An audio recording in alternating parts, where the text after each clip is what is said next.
USA Incorporated, Dr. Jerry Young.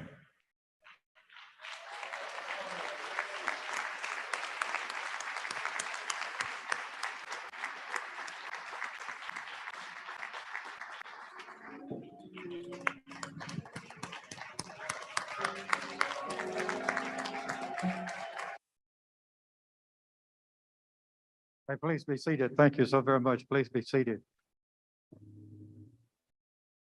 I have had the privilege to introduce so many persons, so many important persons, but I have never before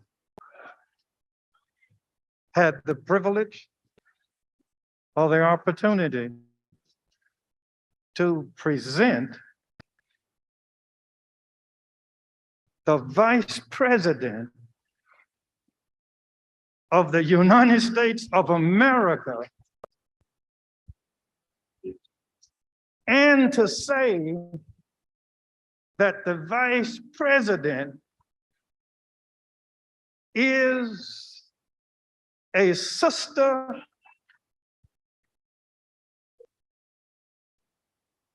of color. How delighted we are to have her here. Now, I want y'all to be careful. You can't take pictures. I want to remind you of that. You can't video, you can't do that. And because of the White House protocols and things like that, you won't be able to get up and come and shake hands and things like that. We can't do any of that. But are we not glad to have her here, though? No, watch it. How many of you all are absolutely unequivocally proud of her?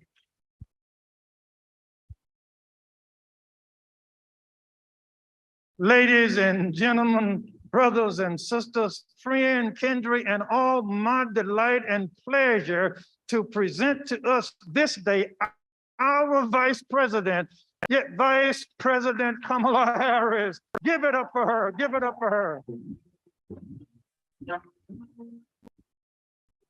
Hey, come on, give it up for her. Give it up.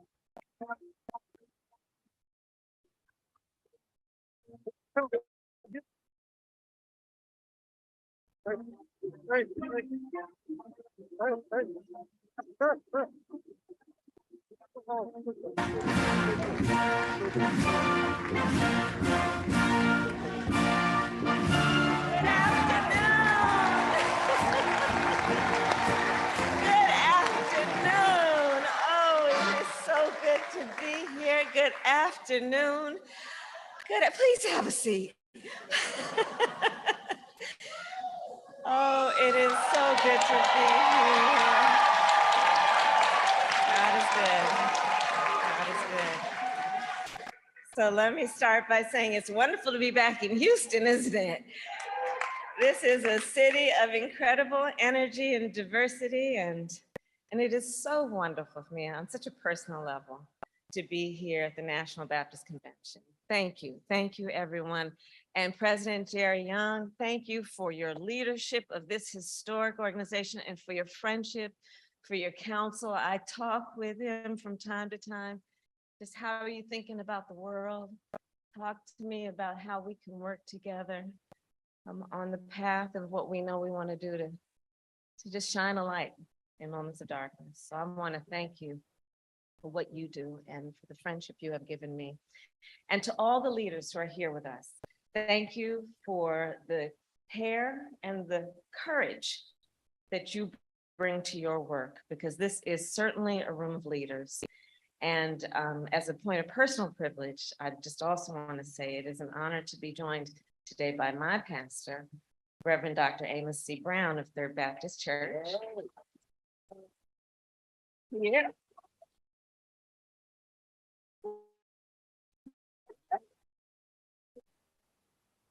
And I think many of you know Dr. Brown, but I will tell you, for 2 decades now at least, I have turned to you. I have turned to him. And I will say that your wisdom has really guided me and grounded me during some of the most difficult times. And you have been a source of inspiration to me always. So thank you, Reverend Brown, for being all that you are. Thank you.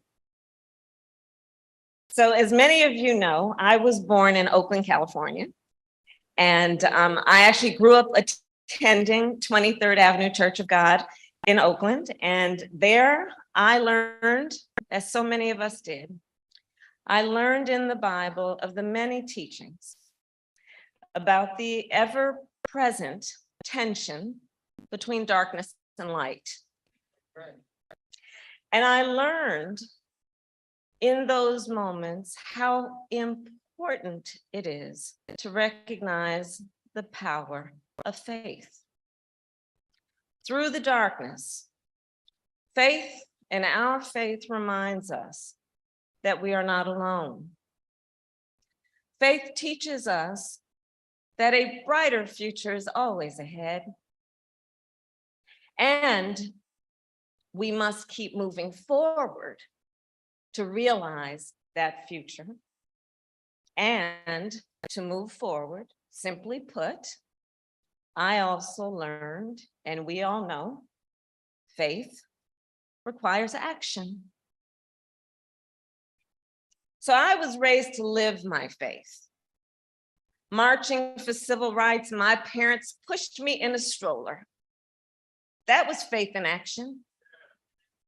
So was running for office the very first time I ran, standing up in the name of the people. As the first Black woman to be elected district attorney of San Francisco and the first Black woman in the state of California. To run for Attorney General and become the first Black woman to be elected Attorney General of California, where I ran the second largest Department of Justice in the United States, second only to the United States Department of Justice. Standing up as the second Black woman in the history of the United States Senate to be elected to the United States Senate. And then placing my hand, yes, on Justice Thurgood Marshall's Bible when I was sworn in as Vice President of the United States.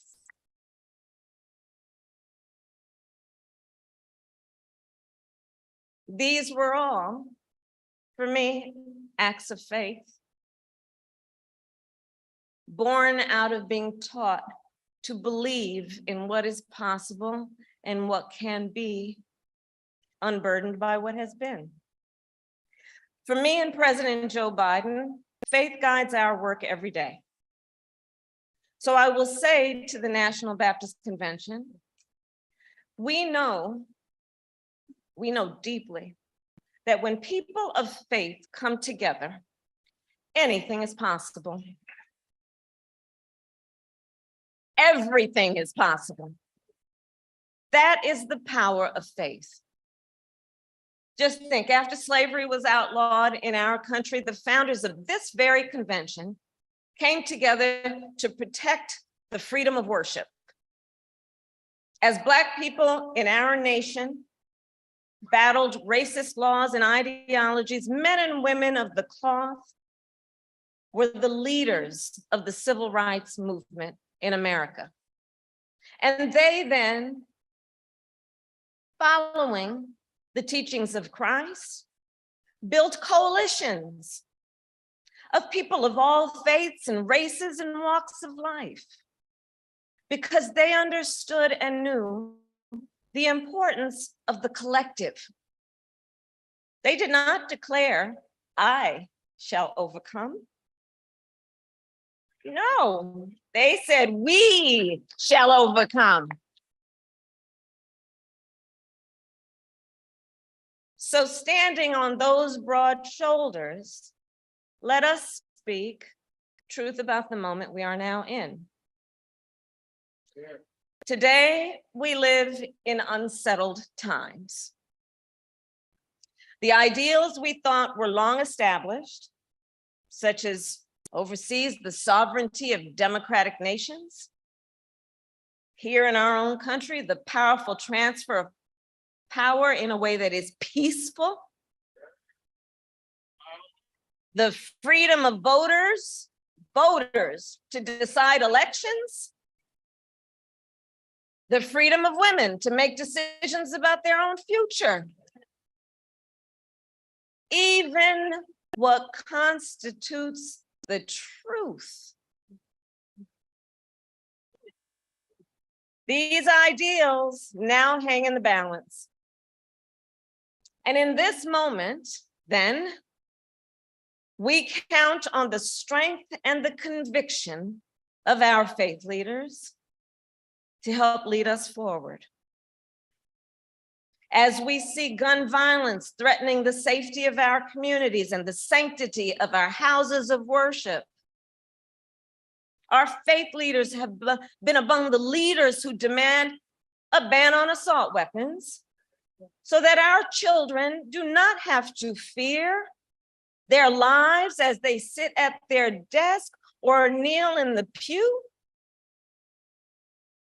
As new laws in our country are making it more difficult for people to vote, including in this state right here, faith leaders are taking action, registering voters and driving souls to the polls.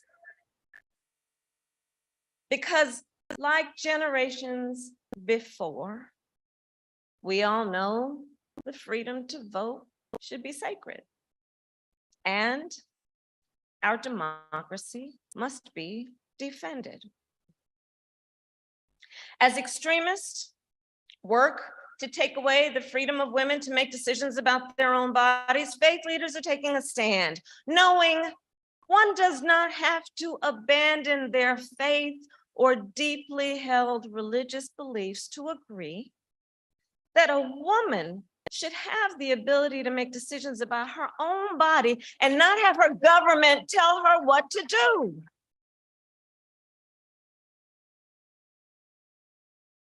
And she will choose in consultation with her pastor or her priest or her doctor and her loved ones. But the government should not be making that decision.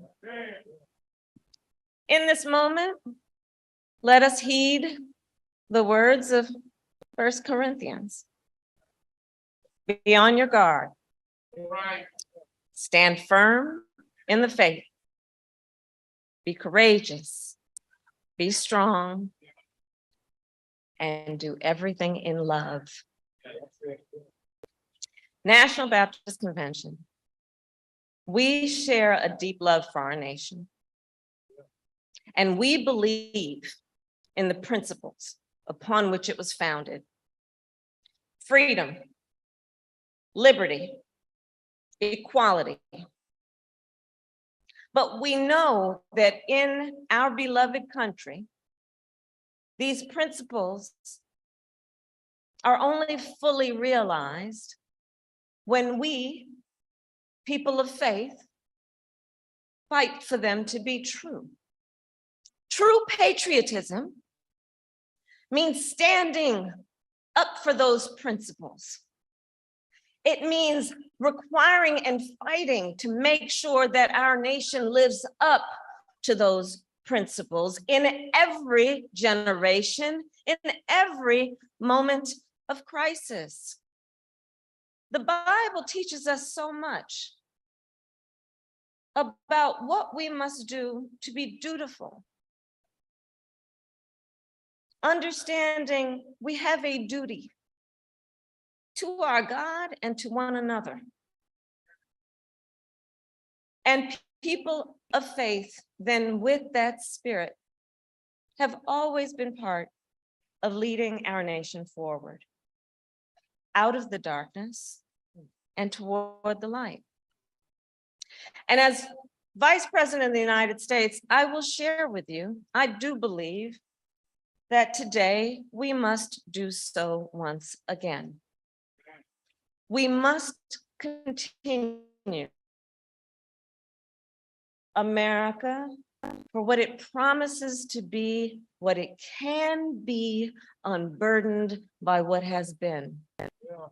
We must continue to do whatever it takes to realize our vision for America's future, a future in which every person has the opportunity to succeed and to thrive and to reach their God-given potential.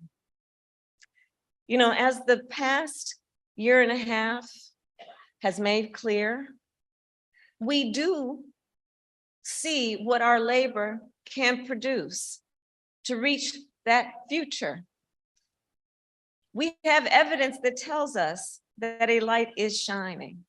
Just think, in 2020, you lifted your voices. We said there must be better care for our children. And so together we extended the child tax credit, which lifted nearly 40% of Black children out of poverty last year alone.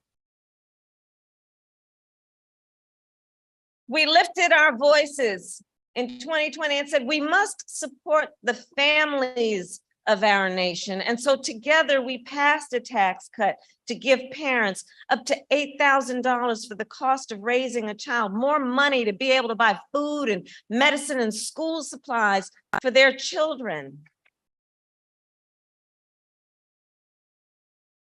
Together, remembering the lesson of Proverbs, that an intelligent heart acquires knowledge. So we dedicated, and I say this as a proud graduate of an HBCU, we dedicated over $5.5 billion so that HBCUs remain centers of academic excellence in our nation. And inspired by the aspiration in the book of John, that we all may prosper, we have invested billions more in community banks, understanding that our small businesses, our leaders in our community, are the ones who are leaders in our churches, are the ones who are supporting the small league baseball and softball teams, are the mentors, are the ones that are hiring locally. And so we did that, knowing we must invest in our Black and brown small business owners so that they have more access to capital, so they may thrive. And to spread prosperity, we are also taking on the issue of racial bias in home appraisals. Why? Because it's an issue. Everybody here has heard the stories about our family members, members of our congregation, others who spent a lifetime working hard, understanding the best way that we can create intergenerational wealth in a family or a community is home ownership. But also then knowing the bias that has long existed, racial bias, from redlining to the issue of racial bias in home appraisals when a Black family tries to sell their home and it gets appraised for less than they know it's worth. And then they have friends who are a white family that they invite to come over and put up their family pictures. They take down their own, and the home appraisal is for much more. We got to speak truth about that. We are, and we're dealing with it. Because we know Black families, brown families can realize full and true value of their homes and pass that value on to their children and grandchildren. And to make sure that every neighborhood can know peace, our administration has passed the first federal gun safety ban in nearly 30 years. Finally expanding background checks. And we have also understood what we must do to bring fairness and justice to a system around the issue of policing. And so we have restricted the use of chokeholds and no-knock warrants by federal law enforcement agencies.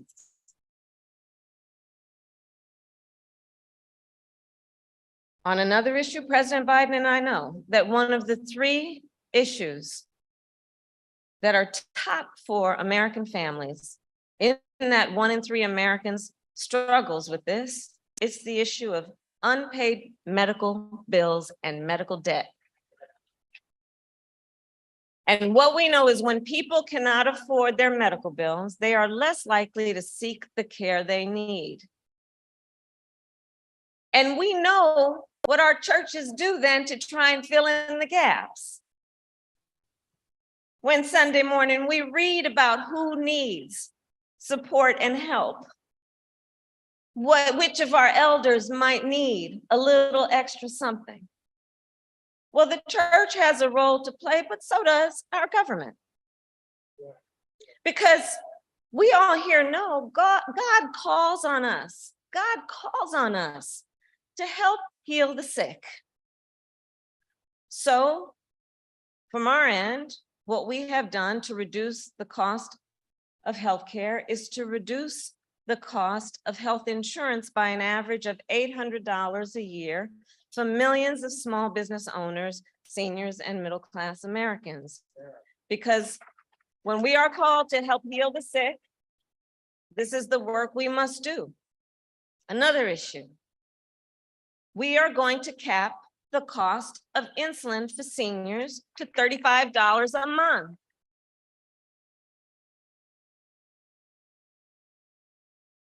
Black people in America are 60% more likely to have diabetes.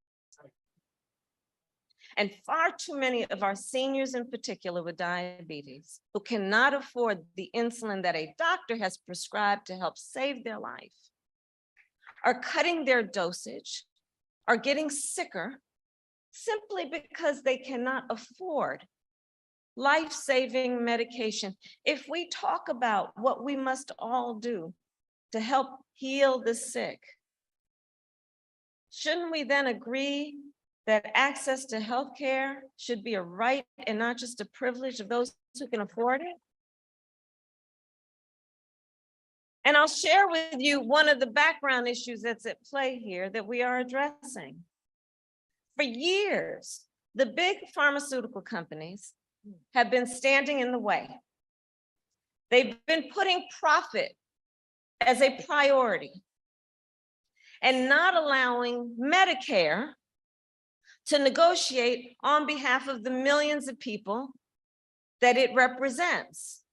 Well, we finally gave Medicare the power to negotiate the price of prescription drugs on behalf of our seniors. And this will bring down costs of medication for millions of Americans. When President Biden and I ran for office, we promised that we would not raise taxes on families making less than $400,000 a year. And we have kept that promise. And speaking of promises, drum roll, with your support, our administration has nominated the most diverse group of judges in the history of the United States.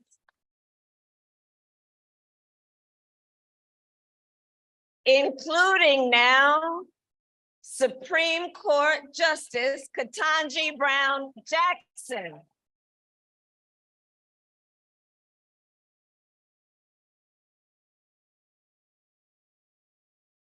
The first Black woman to be appointed to that court, and I know Thurgood is looking down with an immense sense of pride.